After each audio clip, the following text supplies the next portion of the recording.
Shalom, shalom, shalom, peuple de Dieu, shalom.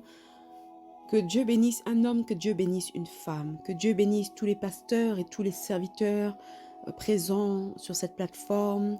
Bienvenue encore pour le pain quotidien de ce jour. Nous sommes entrés dans ce mois avec pour thème le mystère du royaume de Dieu. Cette semaine, nous avons pour thème servez avec diligence. Et aujourd'hui, bien-aimés, nous sommes sous le terme de le gérant infidèle. Je voudrais surligner vraiment le thème de servez avec diligence. La diligence d'un serviteur, c'est avant tout, on s'attend à ce que nous soyons responsables et consciencieux.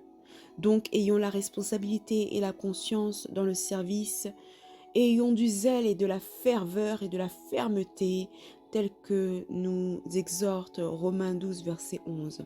Le gérant infidèle, nous avons pour ce thème le verset de Matthieu, chapitre 6, verset 24. Je lis la parole de Dieu au nom puissant du Seigneur Jésus. Nul ne peut servir deux maîtres, car ou il haïra l'un et aimera l'autre, ou il s'attachera à l'un et méprisera l'autre. Vous ne pouvez servir Dieu et Mammon. Alléluia.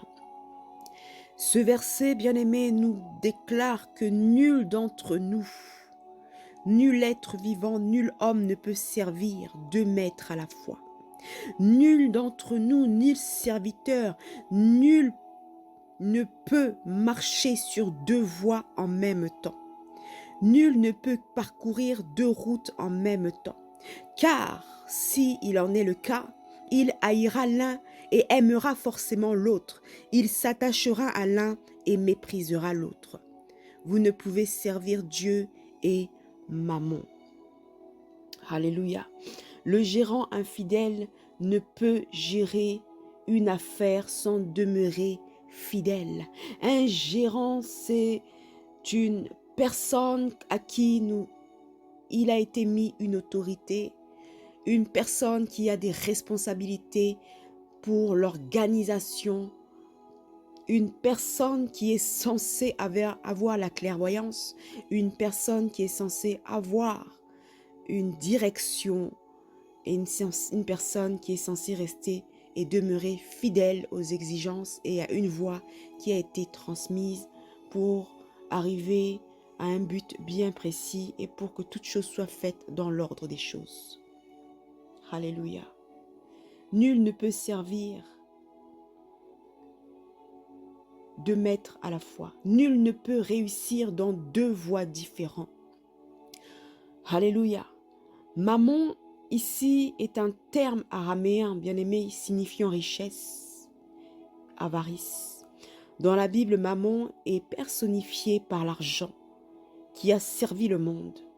Donc, c'est une divinité qui a servi l'esprit des hommes par les richesses, par l'argent, par l'avarice, qui détourne le cœur vers la richesse du monde. Alléluia. Et nous avons ici un Dieu, le Dieu souverain, l'Éternel, l'Alpha, l'Oméga, le Créateur de toutes choses que nous avons ici pour nous, serviteurs de Dieu. Et la parole ici déclare que nous avons ici une opposition, deux croyances. Nul ne peut marcher dans deux croyances parce qu'il y a opposition. Je parle ici à un enfant de Dieu, bien-aimé, qui a confié sa vie à l'Éternel, à qui on a confié la gérance, donc des responsabilités. Nous sommes appelés à la fidélité, à la droiture, au discernement. Cependant, bien-aimé, à un certain moment, ça peut être d'une utilité certaine d'être utilisé envers plusieurs maîtres. Ça peut être d'une utilité, mais on ne peut pas se consacrer à servir plusieurs maîtres à la fois, car il y aura opposition. Alléluia. Divergence et désaccord. Notre Dieu exige de nous, bien-aimés, notre entièreté dans le service. Il désire de nous euh, que nous puissions être dans la confiance, que nous puissions remettre entre ses mains la confiance et toute notre attention. La confiance dans tout ce que nous entreprenons de faire dans le service du Seigneur, auprès du peuple, auprès de nos familles, auprès de la société, et de demeurer fidèle à ses promesses, car il a des promesses pour chacun d'entre nous, quel que soit le milieu dans lequel nous évoluons, quel que soit le département, le ministère dans lequel nous évoluons, bien-aimés, des promesses nous ont été faites auprès de l'Éternel. Il est celui qui pourvoit en toutes choses, même dans le temps de la sécheresse et le temps du besoin. Notre Dieu demeure un Dieu jaloux. Il ne partage pas sa gloire. Un gérant infidèle, c'est celui qui se détourne de la voie de Dieu, qui se détourne de ce qui lui a été prescrit, qui doute, qui remet en question l'appel qu'il a reçu dans le service de ses responsabilités bien-aimées, afin d'éviter de nous détourner de la mission pour laquelle nous avons été investis et de persévérer. Nous devons mépriser tout ce qui nous éloigne de la voie du Seigneur afin d'atteindre notre but. Le Seigneur signifie, le serviteur signifie être esclave de. L'apôtre Paul nous dit, car l'esclave qui a été appelé dans le Seigneur est un affranchi du Seigneur et demeure un homme libre qui a été appelé à l'esclave de Jésus. Mais un serviteur qui demeure serviteur de la divinité, de Mammon, de l'argent, de toute autre chose qui l'écarte de Dieu et qui l'accroche au monde, est un serviteur qui n'a pas reçu la libéralité, qui n'a pas été affranchi. Et pour ceux, la fidélité est notre clé. C'est pourquoi on nous parle du gérant fidèle, celui qui demeure fidèle dans les petites choses.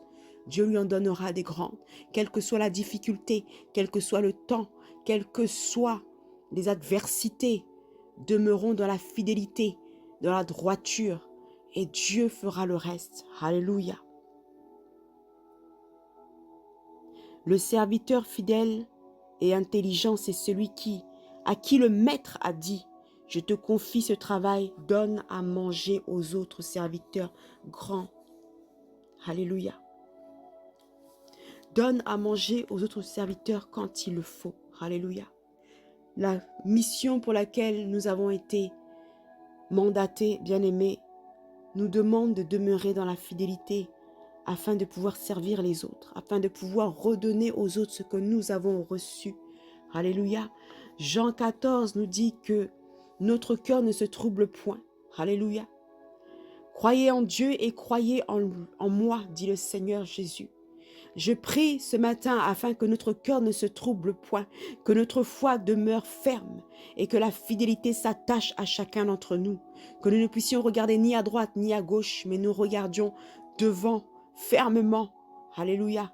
Que toute crainte et toute inquiétude du lendemain s'éloigne de notre vie, s'éloigne de notre vision. Alléluia. Au nom puissant du Seigneur Jésus-Christ de Nazareth, car il est écrit, cherchez premièrement le royaume des cieux et le reste, tout le reste sera donné par-dessus tout. C'est pourquoi j'exhorte un homme, une femme ce matin. Je nous exhorte, bien-aimés, aujourd'hui à demeurer dans la fidélité, quelles que soient les tâches pour lesquelles nous sommes mandatés.